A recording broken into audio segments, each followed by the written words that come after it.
Hello everyone! I'm happy to welcome you to the Holly Lolly channel, where we don't just talk about life in Japan, but everything that's exciting and thought-provoking. Today we'll take an honest look at why you should or shouldn't date Japanese men. No gloss, just irony and facts. So, is it even worth dating a Japanese guy? Is it a sweet anime-like romance, or a marathon full of cultural twists, where the main quest is figuring out whether he's being serious or just polite? I didn't gather this information just from the internet. I've done many interviews with foreign women, I talked to friends who are in relationships with Japanese men, and in this video, I'll share real stories, observations, and conclusions. You'll even see a few fragments of those interviews. So sit back and let's figure out why dating a Japanese man might be worth it, or not. Let's start with the good things. Some of them might really surprise you. Before we dive in, please don't forget to like this video and subscribe to the channel. Share your thoughts in the comments, whether you've been in a relationship like this or are just wondering what it's like to date a Japanese guy. One of the first things that stands out is politeness and respect. It's like he grew up attending etiquette school. If you're tired of guys who think being loud means being manly, a Japanese guy might seem like a gift from another world. Politeness seems to be instilled in them from childhood. He doesn't ask direct or awkward questions, he doesn't interrupt when you speak, and he listens. Not with a blank expression, but genuinely listens. He's not late, he remembers you don't like spicy food, and most importantly, he doesn't think being polite to a woman is a weakness. On the contrary, it's about respect, tact, and knowing how to present himself properly. Another thing is punctuality and reliability. If he says something, he does it. Japanese men are world champions of punctuality. If he says you'll meet at 6 p.m., you can be sure he'll be there 15 minutes early, with an umbrella, a bottle of green tea, and no excuses like traffic, I forgot, or I overslept. If he promises to help, drive you, buy something, pick you up, or take care of something, it's like signing a contract.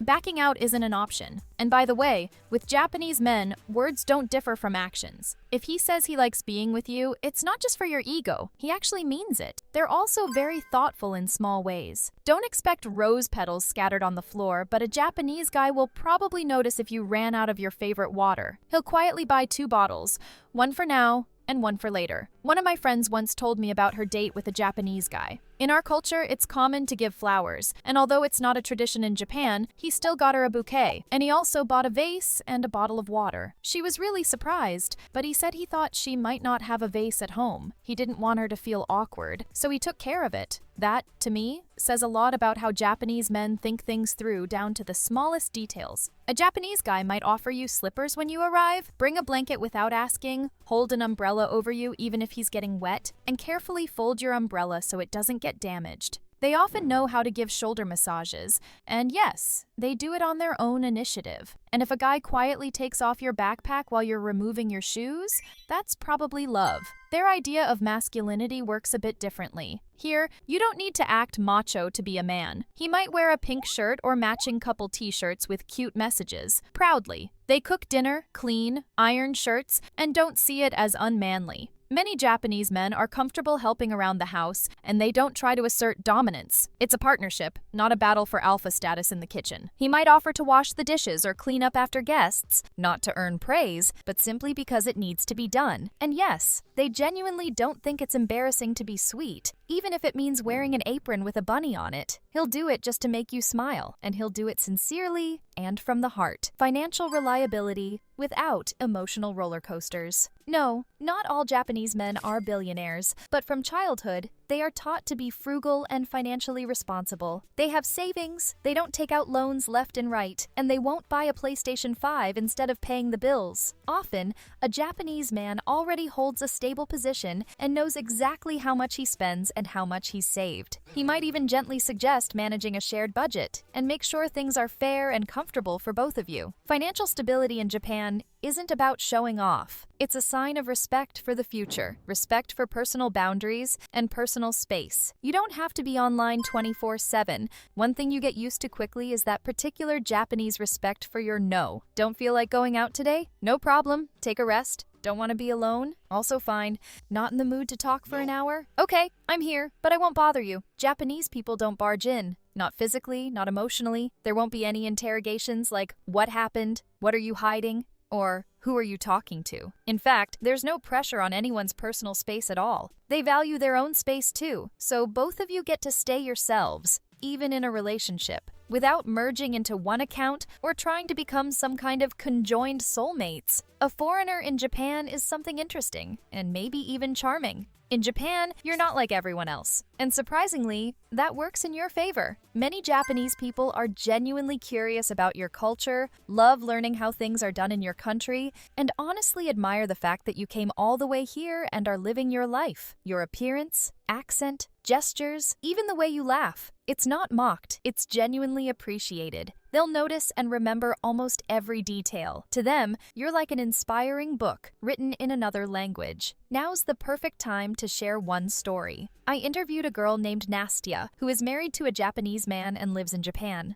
What really touched her was how her Japanese mother-in-law accepted her. Nastia said that instead of coldness or suspicion, she was met with support, curiosity, and genuine attention. I remember going to a restaurant with my mother-in-law. She has this obsession with showing me every traditional Japanese dish. So we were sitting at the counter, and all of a sudden, she turned to a stranger sitting next to us and told her that I was her daughter-in-law and that I'm not from Japan. It was so awkward. Honestly, after that, I felt kind of scared to go anywhere with her. I just felt really uncomfortable. My mother-in-law is Japanese, and my husband's whole family is full-blooded Japanese. So they were a little surprised at first when they heard we were getting married. Small, sweet gestures mean more than a bouquet of 101 roses. In Japanese culture, subtle yet heartfelt actions are truly appreciated. Japanese guys know how to surprise you in the most gentle and touching ways. He might leave a tiny piece of chocolate on your pillow, buy you a cute hand cream because he noticed you're running low, cut out a paper bunny and leave a note in your lunchbox,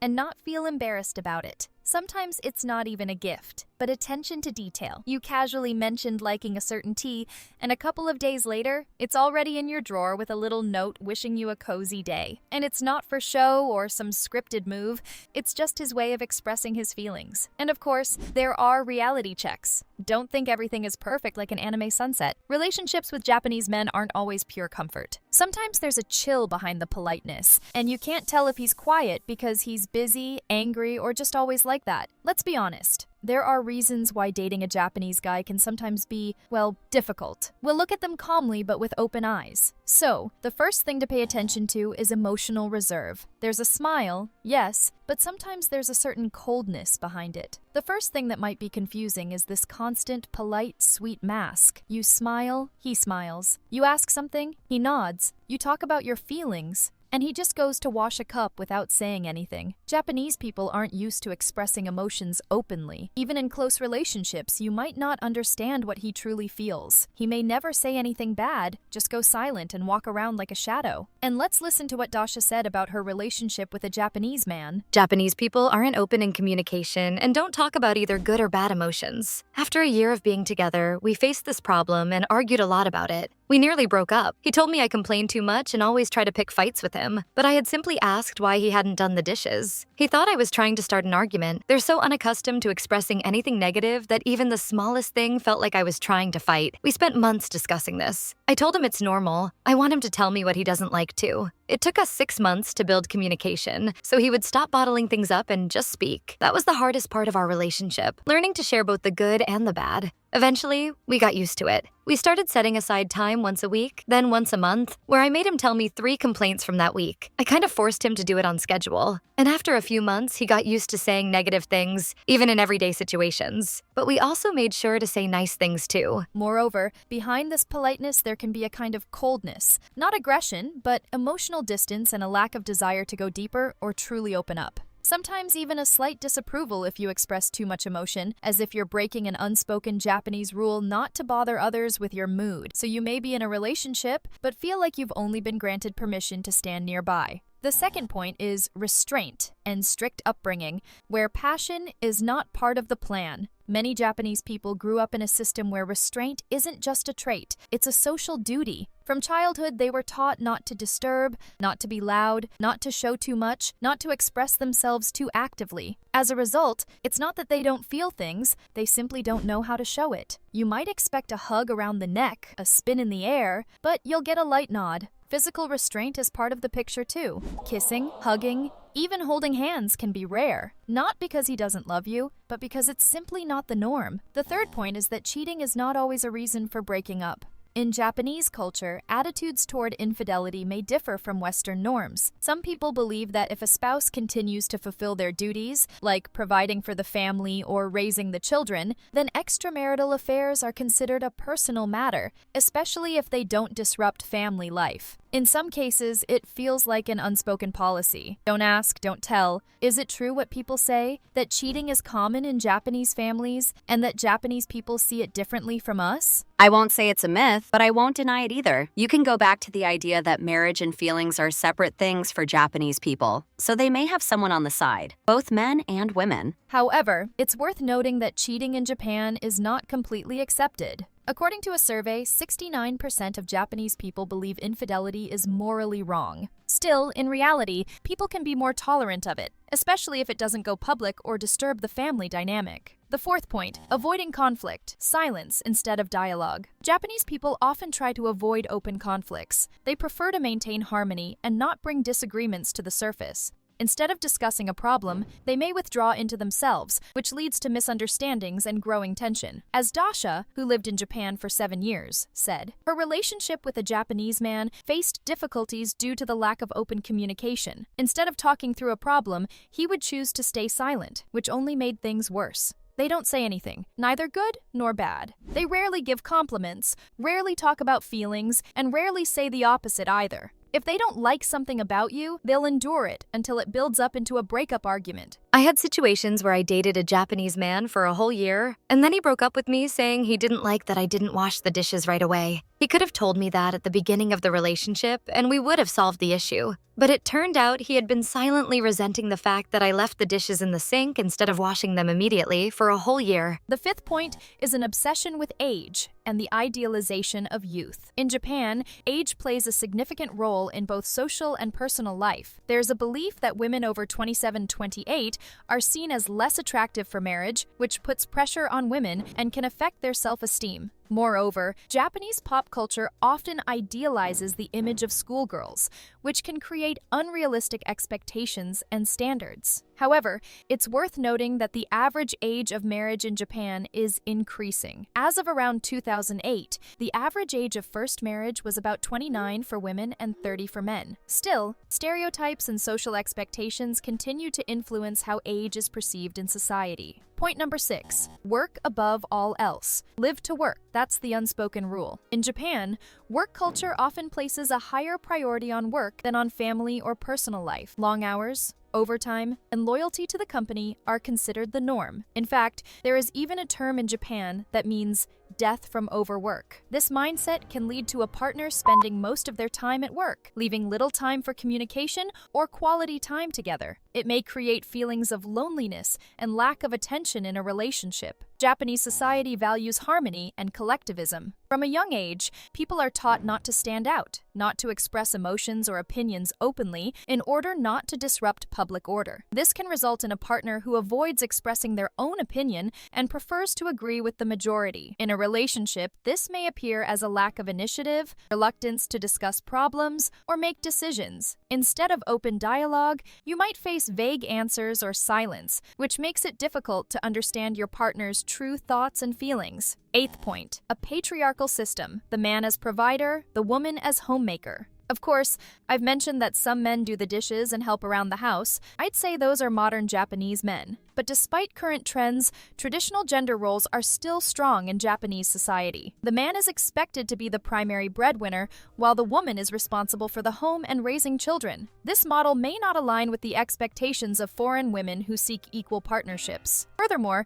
social pressure may push women to choose between career and family. This can lead to conflicts and misunderstandings in relationships, especially if the partner holds traditional views on gender roles. Ninth point, a narrow view of life. If it's not work, then what? Have you ever heard the phrase, live to work? In Japan, it's not irony. It's practically a social code. Work here isn't just a part of life. It's its purpose, meaning, and core. The problem is, if someone isn't doing well at work, they may feel like they're nothing at all. There are even real cases when losing a job, failing entrance exams, or experiencing public shame led to deep depression and, unfortunately, sometimes even to taking one's own life. Even in a relationship, you might feel that all his efforts and concerns are focused only on external success, not on inner depth. 10th point, emotions stay inside. Or better yet, don't show them at all. In Japan, displaying emotions in public is practically taboo. If you want to jump into his arms, he'll politely dodge. If you say, "I love you" in a crowd, he'll blush and ask to talk about it in private. Even just holding hands might be stressful for him if there are people around. And don't expect a lively emotional reaction. He'll just politely smile and nod. And what's going on inside? Yes, maybe he's thrilled, but sadly, you'll probably never know. 11th point. He's not a gentleman in the Western sense of the word. If you expect him to open doors for you, help carry heavy bags, or help you put on your coat, you might be disappointed. Not because Japanese men are rude, but simply because they weren't shown that growing up. They weren't taught or explained these things. And Japanese culture is more about not disturbing others or crossing boundaries. Taking the initiative and acting like a man just isn't built into the system. Here, showing respect means not, "I'll help you carry your bag," but rather, "I won't touch your bag because I respect your independence." I wouldn't call Japanese men gentlemen. Honestly, I don't have much experience dating different Japanese men before my marriage. I met my future husband, he started courting me, and later we got married. But my husband, by the way, did carry heavy bags and gave up his seat on the train, though that's not typical for Japanese men. And I can't say I taught him that. In our family, it was just considered normal. Well, we've now gone through both the pros and cons. We've seen Japanese care, Japanese restraint, and now we definitely understand dating a Japanese man is not like in the movies. It's more like a documentary with unexpected twists. You know, everyone has their own experience, and you can't say all Japanese men are the same. I did my little research, talked to different people, and came to my own conclusions. Naturally, there are always exceptions to every rule. I truly believe the most important thing is to find someone who will love and respect you, no matter the culture. If you liked this video, please give it a thumbs up and subscribe to the channel. Thank you so much for watching. Please write in the comments, would you date a Japanese man? Or maybe you already have? I'd love to hear your story. See you in the next video, and may you find someone who carries your bags, even if no one ever taught him to. Bye!